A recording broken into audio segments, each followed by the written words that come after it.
Bonjour et bienvenue à l'Usine Podcast, un podcast qui démystifie le monde de l'entraînement fonctionnel et vous donne les clés pour bouger mieux, performer plus et vivre pleinement. Bonjour, salut les gars. Hey, j'aimerais ça qu'on parle. On va prendre le temps aujourd'hui de faire un épisode par rapport à se connaître en fait.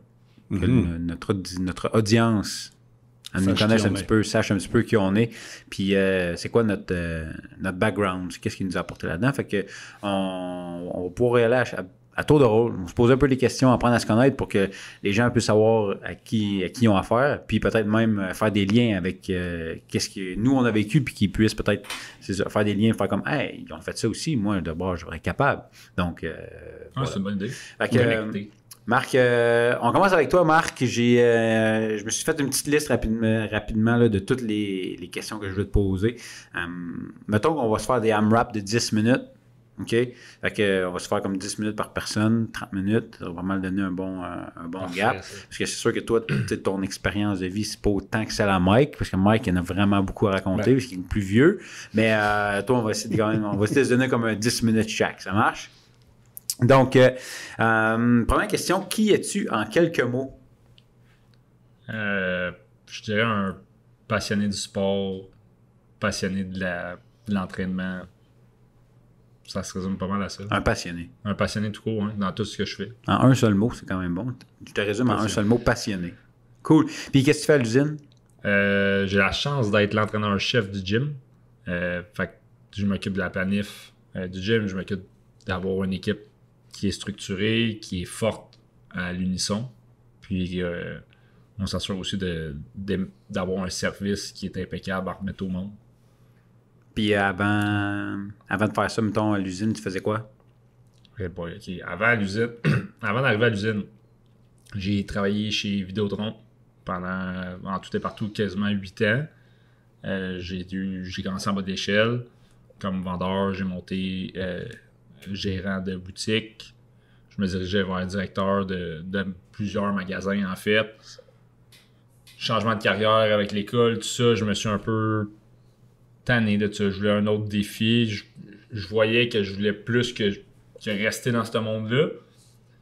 Puis j'ai décidé de suivre, je pense, mon rêve de petit gars, qui est peut-être celui de plusieurs, mais c'était comme d'aller dans la police.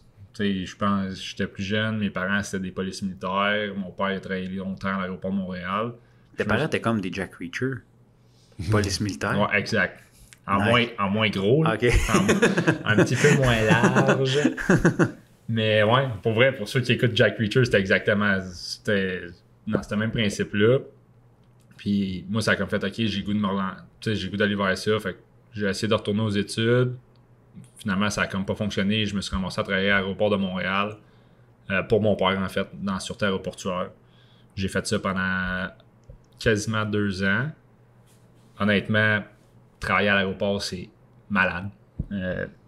J'étais comme la police de l'aéroport, là, honnêtement, là, si tu peux résumer ça rapidement, c'était quoi mes fonctions. Puis, être la police de l'aéroport, il n'y a rien de plus simple que ça. Tout le monde est heureux. Tu reviens de vacances, tu pars en vacances. Je veux dire, t'as pas de cas problème vraiment à régler. Après ça, tu rajoutes les cas problèmes, c'est plus l'aspect danger de l'aviation, mettons, terroriste, ces choses-là. On est chanceux à Montréal, on n'était pas. C'était pas quelque chose qui était vraiment ciblé. Mais ça a mis du piquant dans ma vie, c'était cool. Mais je me suis rendu compte qu'à un moment donné, c'était plus le beat de vie qui était un peu plus difficile. Je me voyais, j'étais quand même jeune quand j'étais là, j'avais 24 ans environ. Je me voyais pas faire ça à long terme. Mettons, avoir une famille, tout ça, à travers tout ça, j'étais genre. Travailler des 12 heures jour nuit, j'étais comme moi, j'ai pas la force du mental de pouvoir faire ça. Fait que là, c'est là que j'ai décidé de me relancer, de changer d'aspect, puis d'aller de retourner aux études, d'aller en kin, puis là de coacher, puis ça m'a amené à l'usine. Tu as réussi à faire finir ton bac en kin. Exact. Bac en kin de fini, certificat en activité physique, aussi à l'université de Sherbrooke, déterminé. Ça m'a amené ici, en ce moment. C'était quoi ton premier contact avec l'entraînement physique? Mon premier contact, écoute, ça revient au principe, au moment quand j'ai décidé de quitter Vidéotron, d'aller vers mon projet de devenir policier. J'étais en vacances à Cape May avec toute ma famille. Puis, vacances super le fun, 2 semaines, on revient, je commence à regarder des photos.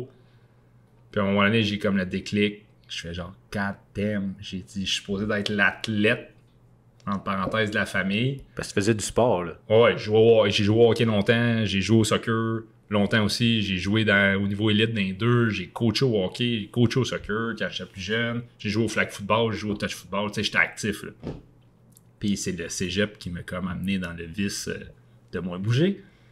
Puis je me suis ramassé à 300 livres. Puis j'ai comme fait, quand j'ai vu les photos de Cake Me, j'étais à ça, 300 livres. J'ai dit non, c'est pas vrai que je vais rester là. Puis j'ai dit, OK, ça me prend un défi. Tu sais, je marche au défi, là, ben honnêtement, j'ai dit, ça me prend un défi, ça me prend quelque chose. C'est là que j'ai fait le détour. J'ai dit, OK, je m'en vais dans la police. Il y a des tests physiques. Les tests physiques sont quand? Il était au mois de janvier. J'étais au mois de septembre. J'ai dit, j'ai septembre, octobre, novembre, décembre pour être prête. J'ai dit, il faut que je perde du poids. Voici les tests physiques à faire. Les résultats que j'ai besoin d'aller chercher. Go. Je suis rentré dans un World Gym. Un lundi après-midi, il était 3h. Je me suis inscrit. Puis à partir de là, j'ai été au gym à tous les jours de la semaine pendant 1h30 de temps. Non-stop, 7 sur 7. Non-stop, 7 sur 7. J'ai tout changé là, de A à Z. Tu sais, je suis un passionné, là, / excessif. Là. OK. C'est vraiment ça. Tu sais, j'ai 7 jours sur 7, 1h30 de temps au gym. Je faisais de la muscu standard. Je faisais 30 minutes de cardio. Puis j'ai changé ma bouffe de A à Z. Le pain, pâte, patate, là, la fameuse règle des 3 P. Fini, va-t'en vidange. Je touche plus à ça. Ça a été ultra drastique. Puis je tiens à dire que je ne conseille pas cette méthode à personne aujourd'hui, en étant quelqu'un qui étudie dans la santé puis tout ça. Mais moi, ça a marché. Puis aujourd'hui, regarde où est-ce que j'en suis. Poids santé, j'ai jamais été en meilleure forme physique. J'ai jamais eu de problème de santé non plus. J'ai été chanceux à travers tout ça, mais non, assez rock'n'roll, mettons, ce temps-là. Ça a été mon premier contact avec l'entraînement. Puis de là, World Gym donnait des cours de ce qu'il appelait de X-Fit, qui était de l'entraînement fonctionnel. C'était un de mes amis qui donnait ça, puis il a fait « Hey, viens donc faire le cours. » Puis là, j'étais là « Ben non, vous êtes des malades. » J'ai dit « Je ferai jamais ça. » Blablabla. Fast forward 10 ans plus tard, j'ai fait de la compétition, je me suis promené à travers le monde, j'ai coaché du monde à travers tout ça. J'en mange littéralement l'entraînement fonctionnel du CrossFit, j'aime ça. Puis ça a été comme le meilleur move que mon chum a fait. Il m'a littéralement suivi dans le vestiaire. J'étais allé aux toilettes, il était à côté de moi. Je suis sorti, j'ai tourné à droite, puis le local était à gauche. Tourné à droite, il m'a pris par la bras, il a dit chum, tu t'en viens ici. Mon premier cours de CrossFit, je l'ai fait. Il y avait pas au tableau, je m'en souviendrai toute ma vie. C'était des power clean, de la course, puis des toast to bar. Puis là, ça faisait comme combien de temps tu étais au World Gym? Tu faisais ton programme de police, là? Ça faisait 3 mois. OK. Fait que là, tu sais, power clean, je savais c'était quoi, parce que, mettons, dans le domaine du sport, je veux pas. Vous l'aviez fait un peu. Je l'avais déjà fait un peu, et tout ça. Fait que je savais c'était quoi. Puis la barbell était à 135 pour les gars, 95 pour les filles. J'étais arrivé, mon chum il m'a regardé, il dit tu mets pas le poids des gars, tu vas mettre le poids peut-être des filles. Là, j'ai bien sûr, je suis correct, je m'entraîne. Je vais mettre le poids des gars. Après 3 mois, tu devais peser au moins 2,80. Honnêtement, après 3 mois, j'étais descendu à 2,40. 2,40? OK, ouf. Alors, quand j'étais drastique, j'étais vraiment drastique. C'est drastique. J'étais rendu à 2,40, j'ai fait. Puis là, c'était, puis tu sais, cours malaise. C'était un cours, j'étais tout seul, le gars. C'était tout là. Tu sais, l'ego de merde qu'on peut avoir. Là, je l'ai eu. J'ai dit non. On va prendre le poids des gars. Mon gars, c'était un AMRAP 15 minutes. J'ai fait un tour. Je me suis assis à terre, j'ai mis les pieds sur le bord du mur. Tu sais, le coucher à terre, là, à 90, j'ai dit, moi, je bouge plus de là. J'ai dit, j'attends que ça passe. J'étais blanc, là. Mais ouais, fait que ça, c'est le premier contact. Mettons, CrossFit, / entraînement fonctionnel, c'est lui. Puis le premier contact avec l'entraînement, c'est ça. Ça a été mon déclic quand je suis revenu de Cape May. Puis après ça, dans le fond, depuis, tu dit la police, j'y vais plus. En fait, la police, j'ai passé les tests physiques. J'ai réussi à passer mes tests physiques. Puis c'était à John Abbott, fait qu'il passait les tests physiques. Puis après ça, il checkait les notes. Fait que là, moi, je m'étais dit, hey, faire un test physique, je vais réussir à tasser et boler. Fait que je me ferai pas éliminer parce que j'ai pas des bonnes notes à l'école. Puis j'étais arrivé à révision de dossier. C'est là qu'ils ont été voir mon dossier universitaire. Ben, j'avais été à l'université à l'UQAM en admin. Ils ont été vérifier ça et non mon dossier cégep. Puis moi, j'avais comme lâché ma session en plein milieu, fait universitaire. J'avais des échecs, fait que quand ils ont été voir ça, ils ont fait comme moi, on peut pas t'accepter, ta cote Z, en fait, n'est pas assez élevée. Mais ma cote R était correcte s'il allait voir le cégep. Fait que ça a fait comme police marche pas, flou, je me suis viré vers l'aéroport, puis j'ai continué à m'entraîner. Puis là, ça en est où est-ce qu'on en est aujourd'hui. Nice. C'est quand même assez intéressant. Ouais, c'est quand même. T'es parti de 300 Ouais, ben tu sais, pour vrai, je suis parti de 300. Le plus bas que j'ai baissé, c'est 183. Wow. Puis à 183, je me souviens encore, mon boss de Vidéotron, ma propriétaire, m'avait vu. Parce que ça faisait un bout qu'elle m'avait pas vu. Puis elle fait « Hey, t'es-tu correct? T'es-tu malade? Ouais. T'es-tu malade? Je fais comme, ah non, pourquoi je suis genre dans ma meilleure forme physique que j'ai jamais été? Elle dit, tabaslac, elle dit, t'as fondu, puis c'est vrai, mais tu sais, c'était comme. Ouais.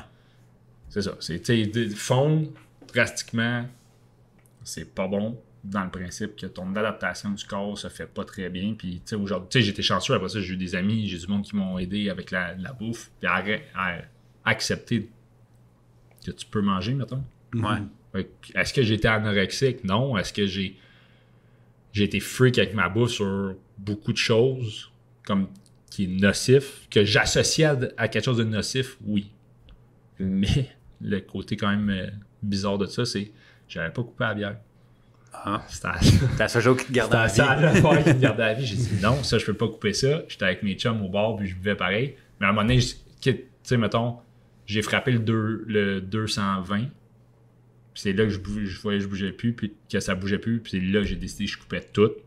C'est là que ça a fait 40 livres dans moi d'un coup, c'est à boisson. Flou. Ça fait de la différence. Ouais.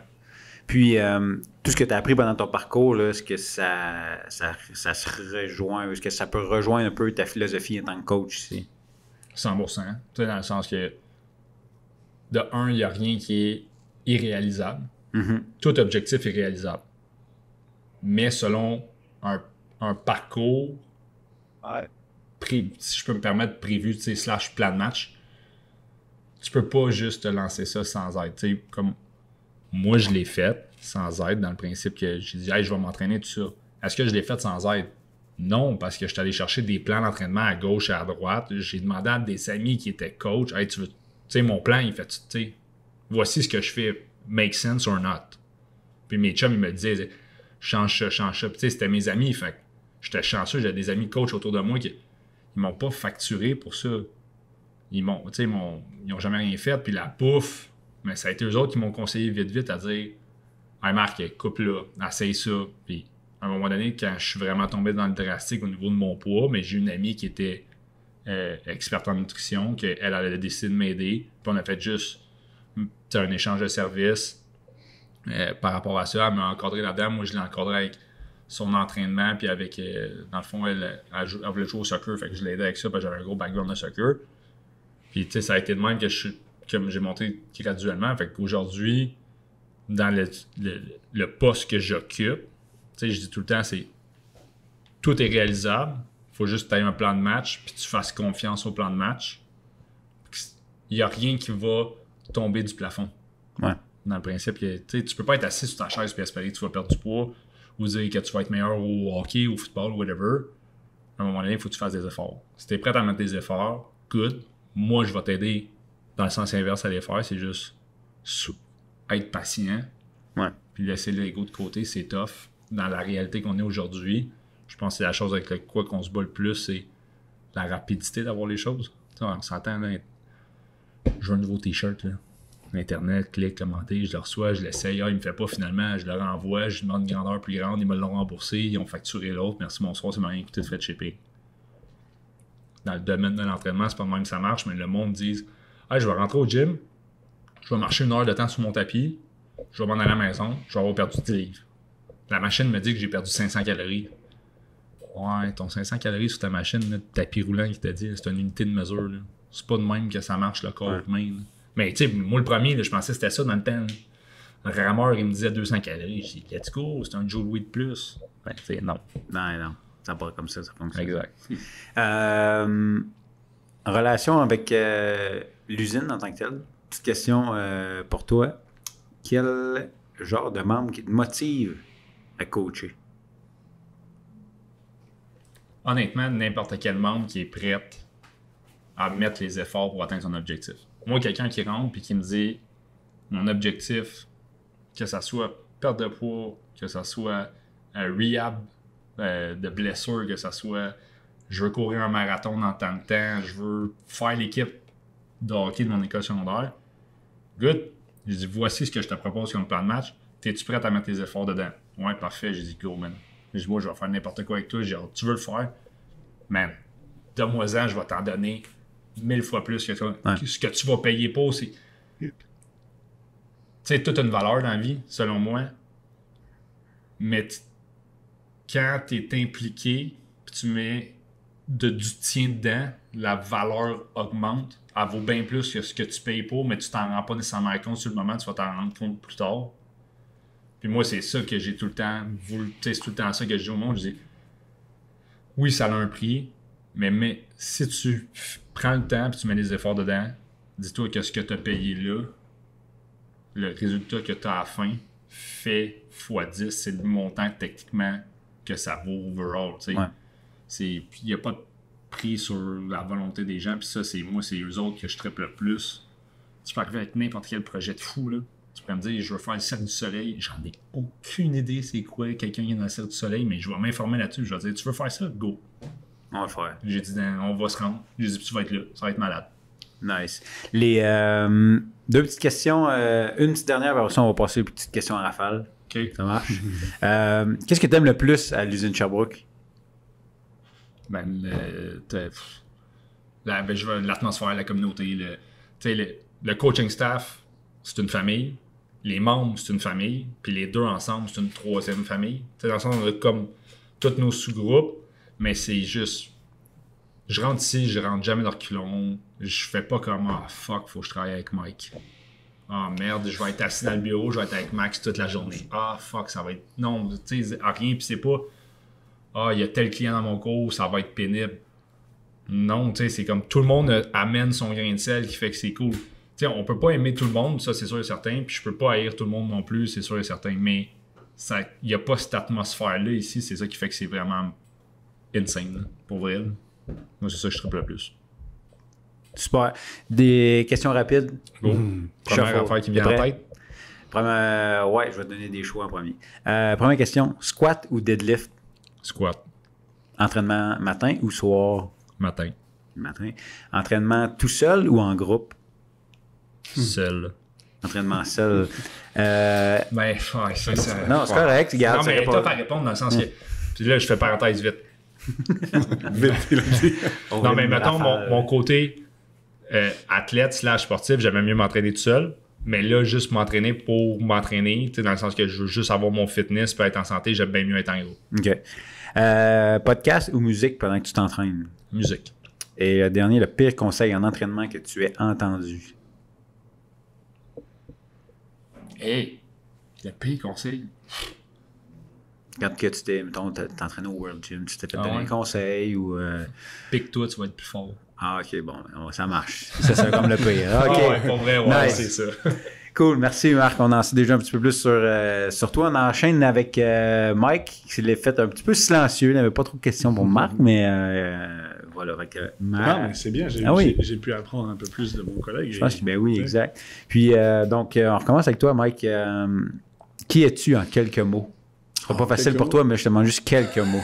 Marc, on est capable de synthétiser en un. Très inspirant comment il a géré les informations qu'il voulait sortir.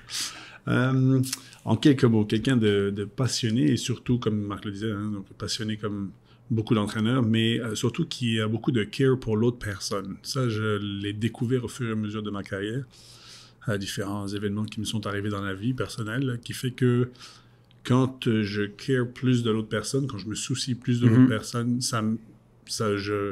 j'ai réussi à canaliser cette énergie positive qui me revient. Puis je trouve ça génial. Donc, je care pas pour qu'une personne me donne quelque chose en échange, mais ça me fait du bien de voir qu'une autre personne va bien.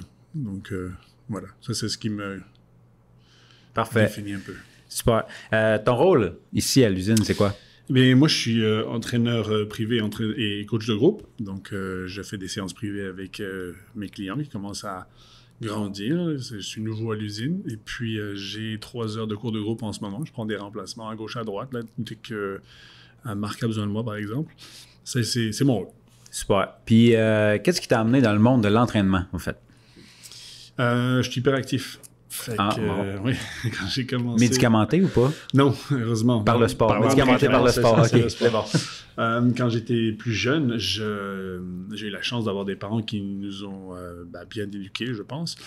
Et après l'école, on avait le choix entre 2 autres écoles. C'était soit le solfège, la musique, ou le sport. Puis moi, je viens d'une famille de 4.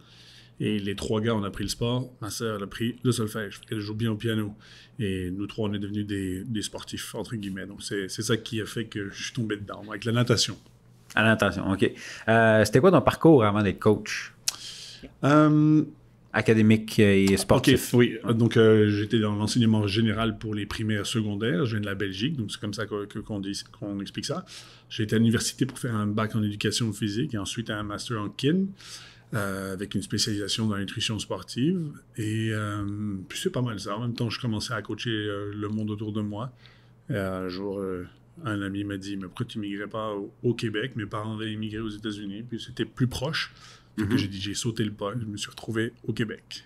Bon, fait que c'est comme ça que tu as commencé. Ton premier contact avec l'entraînement ou le sport, c'était où?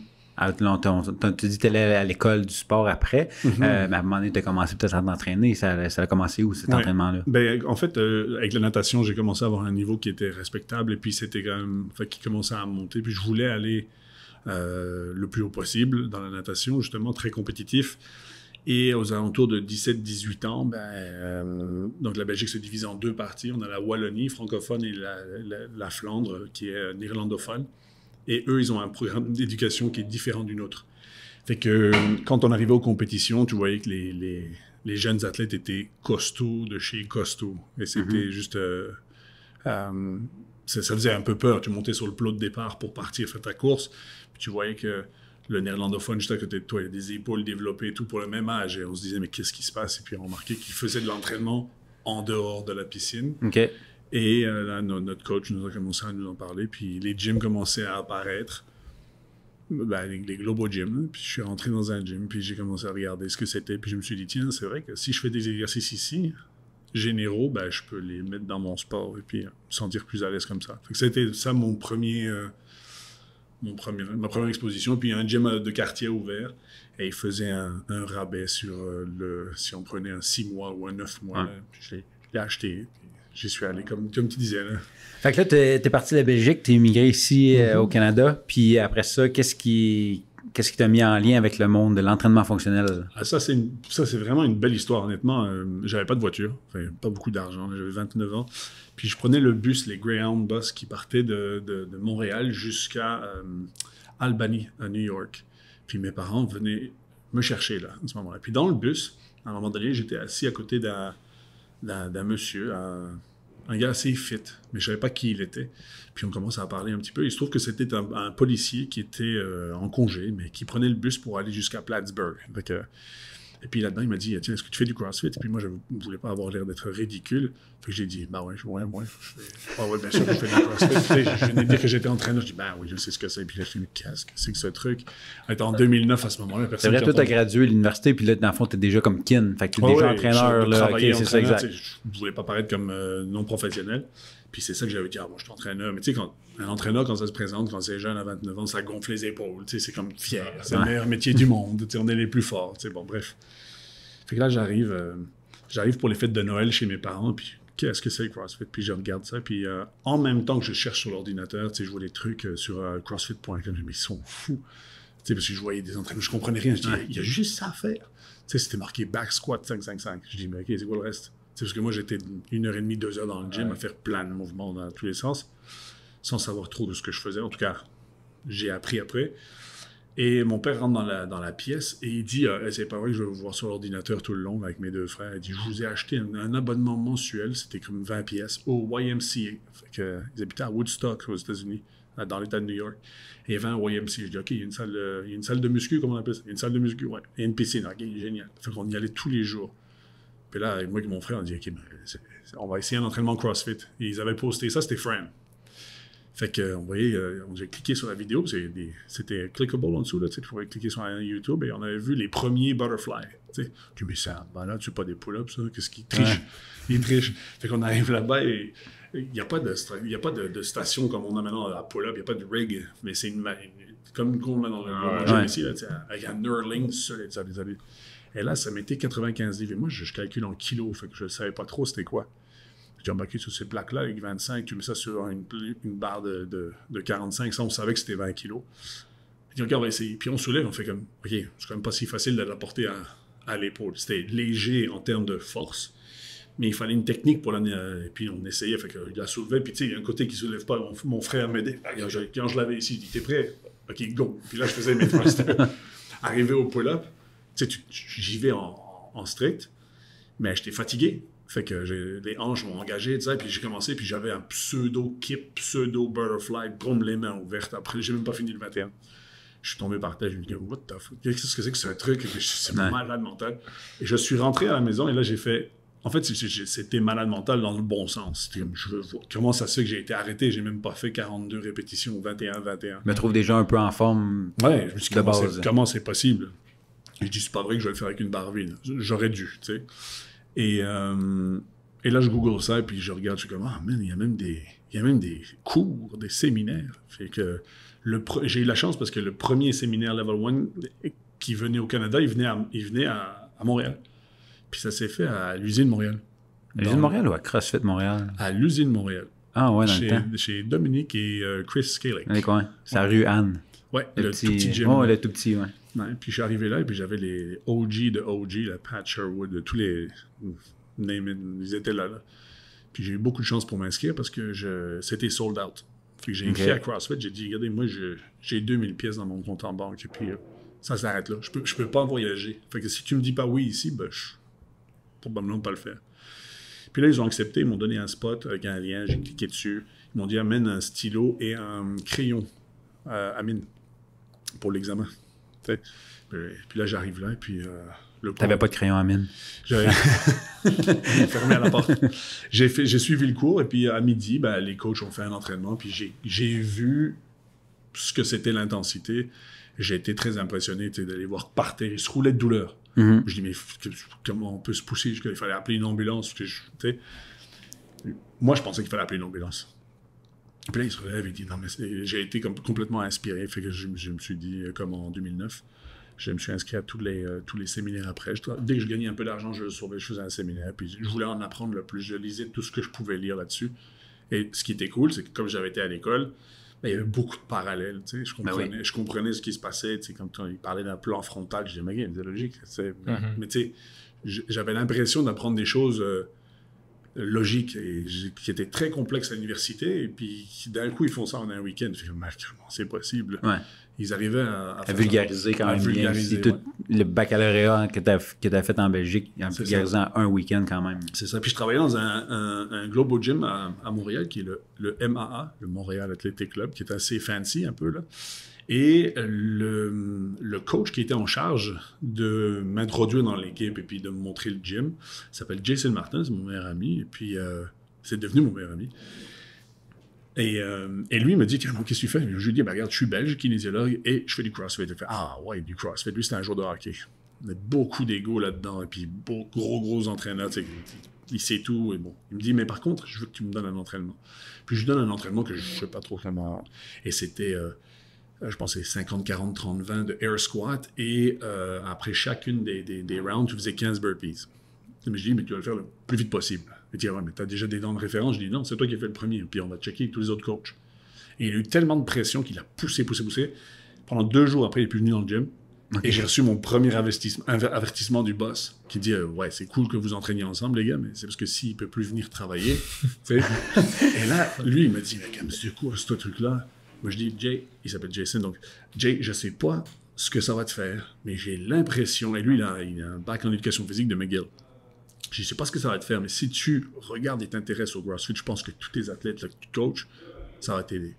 Puis un jour, il m'a appelé, et il m'a dit, je me suis inscrit, je vais à Toronto. Je suis comme, je suis super excité, je viens avec toi, on fait le road trip, on part, et c'est au CrossFit Coliseum. Puis on part, et Moi, je dois pas le faire. Mais tu sais, on se lui pose des questions dans la voiture. Il y a un examen, il y aura ça comme question. On n'est pas censé les dire. Mais c'est possible qu'il te la pose. C'est comme, accroche-toi, man. Il faut vraiment que tu reviennes avec un level one. Pour moi, c'était comme 2010, là, à ce moment-là. Ouais. C'est le Holy Grail. Là, on pensait, tu sais, c'était un culte. Ben, c'était un culte. Ouais. Maintenant, ça ne l'est plus. Et en attendant là-bas à Toronto, ben, il y avait toute une gang de Reebok qui était là parce qu'ils s'impliquaient un peu avec CrossFit en ce moment-là. Et il y avait un événement UFC, fait qu'il y avait aussi Dave Castro parce qu'il y avait un peu Reebok UFC CrossFit là, avec un boxeur ou un fighter qui était là. Et puis moi, j'attendais dans la réception du gym et il y avait la manager de Reebok. Elle me dit « Qu'est-ce que tu fais là? » Puis moi, je dis « j'attends mon ami. Tu vas pas faire l'examen? » Elle dit « Non, j'ai déjà fait l'examen. » Elle dit « OK, donc tu as un gym? » Je fais « non, 29 ans, j'ai pas de gym. Moi, j'ai pas d'argent pour faire un gym. Il faut que je comptais les pièces pour, tu sais, j'ai fait des repas avec juste des œufs ou bien juste du oatmeal, tu sais, comme c'est le début de ta vie, là, tu sais, tu viens d'immigrer, tu n'as pas beaucoup d'argent. Puis elle me donne sa carte et elle me dit tu vas me voir à Montréal, chez Reebok. Sure. Je voudrais que tu nous parles du CrossFit. Pas de problème. Puis là, on repart de Toronto. Je dis hey, j'ai pas de voiture, mais tu pourrais me conduire à Ville-Saint-Laurent, s'il te plaît. Puis là, il m'a conduit. Il m'a dit est-ce que tu peux m'attendre? Parce que je sais même pas comment fonctionnent les bus ici. Moi, c'était le métro. J'habitais downtown. Fait que je fais mon pitch chez Reebok. Et puis j'étais un peu frustré parce qu'il s'associait avec CrossFit. Mm-hmm. Et il me demandait c'était quoi. OK, c'est ça, ils sont associés avec, mais sans savoir. Puis moi, je dis, mais qu'est-ce que vous faites? Vous allez venir salir notre beau sport. Non. Tu sais, moi, je vous c'était qui? Et il dit, non, longue histoire courte, là, il vérifiait un petit peu ce que j'étais capable de dire. Et il y a une citation que Stuart Clark, c'est toujours son prénom, là, c'était l'ancien directeur marketing de Reebok. Mm-hmm. Qui m'a dit Mike, tu es capable de vendre de la glace à un Esquimau quand ça vient à parler de l'entraînement et du CrossFit. Fait que, ouais, ça veut dire quoi? Il dit, regarde, on t'a contacté. Je dis, pourquoi? Il dit, bon, plusieurs semaines plus tard, moi j'avais oublié, tu sais.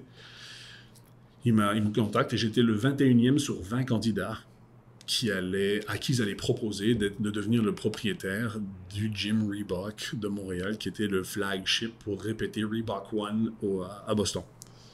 Quand ils me l'ont dit, j'étais dans une phase de ma vie où je me cherchais beaucoup, mais j'ai un petit frère qui est vraiment super inspirant dans ce qu'il fait dans sa vie à lui. Puis lui, il a la mentalité encore aujourd'hui d'être un yes man.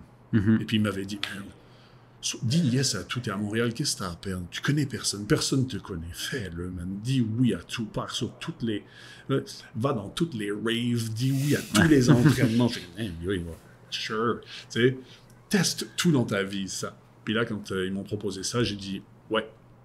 Et le reste, c'est de l'histoire. J'ai ouvert un gym et puis voilà, à Montréal. Et puis je me suis lancé dans le monde du CrossFit et je me suis impliqué fois 1000. C'est toute une histoire. Tu t'es fait offrir un gym avant, c'est comme « Hey, Reebok, ils m'ont proposé une affaire. On propose d'ouvrir un gym Reebok. » Hey, quand même, c'est super intéressant à savoir. Puis c'est des histoires qui sont inspirantes aussi, dans le sens que, comme tu dis, des opportunités comme ça peut arriver n'importe quand, n'importe quel moment, juste parce que tu te dis à Jason, hey, je vais aller avec toi à Toronto, la fille t'a croisé, puis ça t'a ouvert une porte quand même incroyable, puis après ça, a quand même marqué toute une bonne partie de ta vie, les 15 dernières années de ta vie, ça a été ça, en fait, le CrossFit en tant que tel. Fait que, c'est ça. Est-ce que ce parcours-là t'a quand même touché, puis c'est un peu dans cette philosophie-là que tu veux transmettre aux membres, mettons. C'est quoi la philosophie, si je te repose la question autrement, c'est quoi la philosophie que tu veux partager aux membres? Oui, avoir ton gym, comme tu le sais, ou être head coach ou être coach dans le monde de l'entraînement CrossFit, c'est quelque chose où ça nous apprend à être humble. Et ça nous apprend beaucoup de choses sur notre personnalité. Et comme je reviens au tout début de ce qui me définit, moi, j'ai découvert que le care de l'autre personne est quelque chose qui est vraiment, vraiment, vraiment... ça va te rapporter plus que ce que tu peux imaginer. Si tu le fais de bon cœur, bien sûr, et avec intégrité, sans attendre rien en retour. J'ai appris ça à la dure parce qu'il y a eu plusieurs événements dans ma vie, dont un cancer. J'ai eu beaucoup de chance de survivre, qui fait que ça te remet beaucoup de choses en place. Fait que ça m'aide énormément au fait que j'ai appris comment faire pour écouter, écouter l'autre en face de moi. Donc, ça, c'était mon outil. Maintenant, c'est pas obligatoirement d'utiliser cet outil du CrossFit ou de leur mouvement fonctionnel, peu importe. J'espère bien que tout le monde dans leur profession trouve leur fleur qui s'amuse.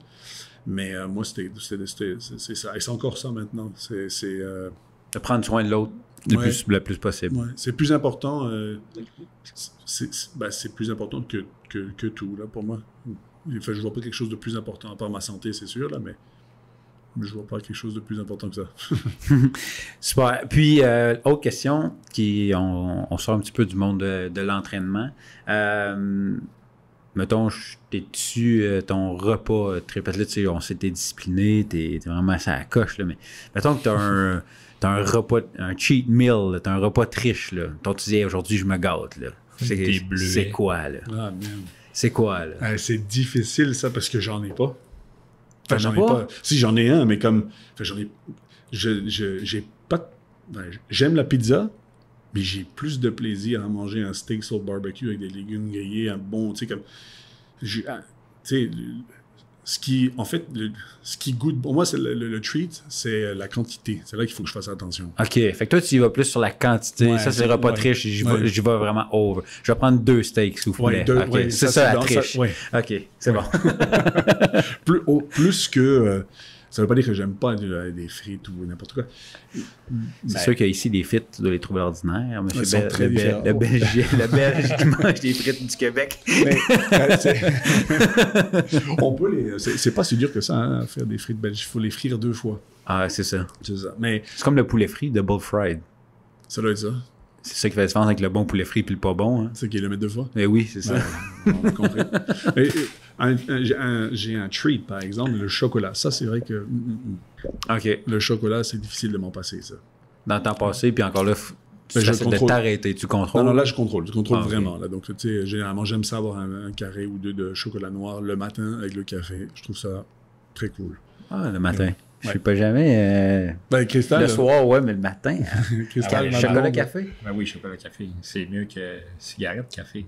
Ouais, ça c'est sûr, mais chocolat café. Non, ma blonde me trouve fou de faire ça. Là. Elle aime pas trop ça, le chocolat le matin, mais c'est tellement bizarre. Nice. Hey, je t'ai fini avec les petites questions shuffle. La suivante, t'es prête? Vas-y. Squat ou deadlift? Deadlift. Matin ou soir?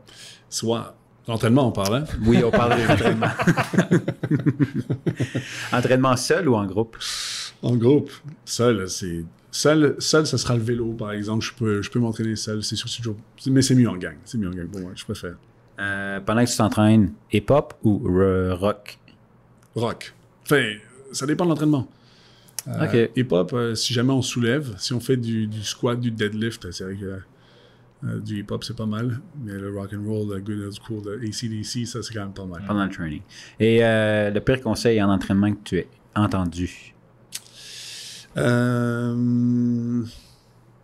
C'est pas vraiment un conseil, c'était plutôt de voir qu'un entraîneur qui va juste pas guider la technique et qui va rester sur son sel. Ça, j'aime pas ça. J'aime pas ça. Tu sais, quelqu'un qui est en train de...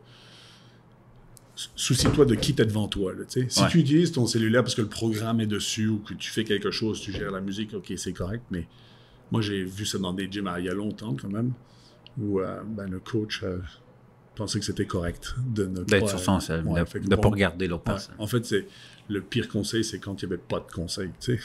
Donc, conseil à tous les membres d'un gym, si votre coach est sur son téléphone, c'est peut-être pas bon signe. Ah ouais, non, pas du tout. Ah, OK. Cool. Bon, mais hey, merci les gars, on en connaît un petit peu plus sur vous. Et cool. Voilà.